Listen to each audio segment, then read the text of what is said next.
Giving some direction to Maharashtra for the moment, the Supreme Court has ordered for a floor test on 27 November, Wednesday. The floor test will be conducted by 5 p.m. Secret ballots will not be used for the voting process and the entire proceedings will be live telecast. A pro tem speaker will preside over the entire process. It is hoped that the prevailing chaos in the economically significant state of Maharashtra will be settled by 5 p.m. on Wednesday. A movement en masse is expected from resorts in Mumbai and Jaipur, where MLAs of the NCP, Congress and Shiv Sena are lodged to keep their flock together.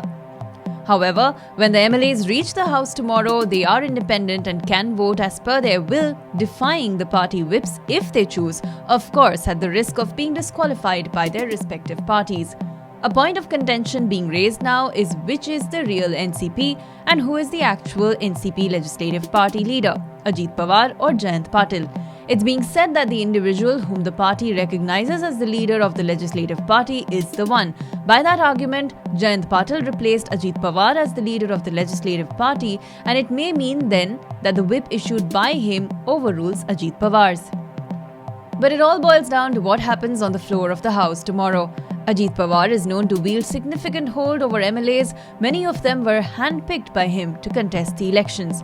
However, in a show of strength on Monday evening, MLAs of NCP, Congress and Shiv Sena were paraded before the media with banners claiming "We are 162."